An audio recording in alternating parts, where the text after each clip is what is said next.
Divorce Dad Diaries Day 39, and in a dramatic turn of events following her birthday yesterday, I am at the Christchurch Hospital at 2 a.m. in the morning with my youngest daughter, Coco. So the first clues were at dinner. We went and got McDonald's for dinner at Coco's request, and she ordered the 6-pack of nuggets, and she didn't eat all of her nuggies, which is very strange for a 6-year-old. But I just thought she had a lot of cake that day and eaten a lot of junk. Maybe she just wasn't hungry. And then we were watching Godzilla vs. Kong later that day, and her voice was very raspy. And again, I was like, she's had an excitable day. She'll be right. So they had a little sleepover, again at Coco's request. Mariah Styles, mattress on the floor in our kids' bedroom. And I stayed up till about 11 p.m. playing Doom on the Xbox, getting in some important me time on a Saturday night. And I was lying in bed. I was just kind of dozing. I hadn't gone to sleep yet. And she comes into the room. And she's like, "Dad, I have a cough."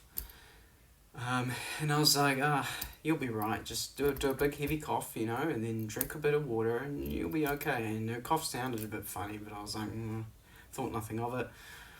She went back to bed. I slept for probably about an hour, and then she comes into the room again. And this time she sounded even worse. She's like, "Dad, I have a cough." And her breathing was all raspy, like strained, and something was very wrong. My ex-wife would rightfully criticise me for the fact that often if things were wrong at night, I would just go to bed and worry about it in the morning. Sleep is very important to me. But in this particular moment, I was like, I need to do something about this. So I got Coco in bed with me, and I called the health line and put them on speakerphone, and almost immediately the lady was like, "Yeah, that sounds like croup." So I've never dealt with croup before, but apparently it's like if you get an infection, your body overcompensates and your immune system goes a bit crazy, and it's common in babies, not so much in 6-year-olds. So Coco's a bit of an exception.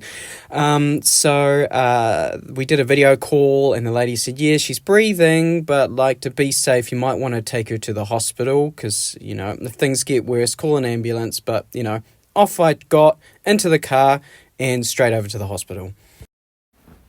And I tell you what, my experience with Christchurch Hospital was nothing but positive.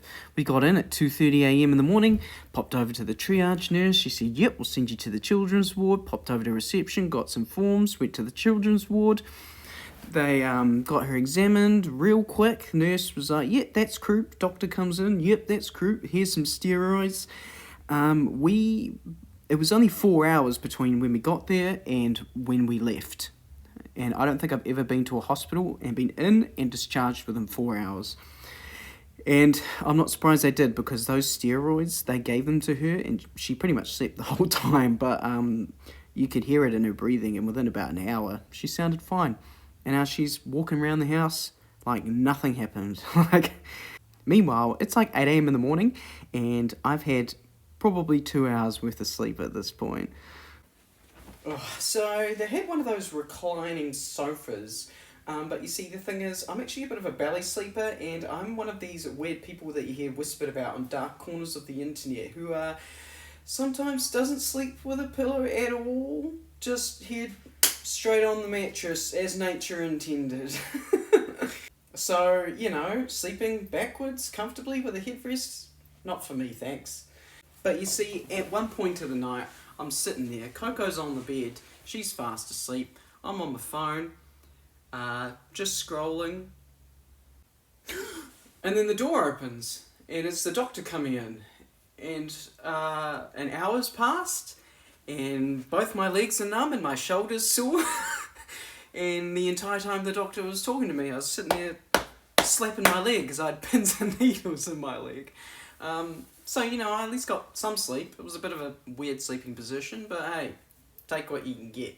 Also, I wanted to squeeze in a quick shout out to my ex-wife, who came over at like 1:30 in the morning without hesitation so that the other 3 kids could stay asleep while I took Coco over to the hospital. So it was a bit of a dramatic Sunday evening, but we're back here in the closet just because I wanted to say that there will be no Divorce Dad Diaries tomorrow. It'll be the first day I've missed since I started. And the fact that this whole hospital thing happened is actually just entirely a coincidence. I was never planning on filming anything for Monday. What I've discovered during these routines is that Monday is sort of, it's got a heavy mental load, effectively. I've got things to remember. The kids are coming or they're leaving, and I just want one less thing to think about. Going forward, there will be no Divorced Dad Diaries on a Monday. This will just be a 6-day diary.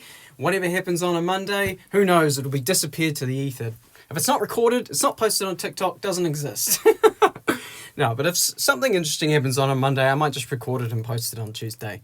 But either way, thank you to everyone who's been here watching these videos.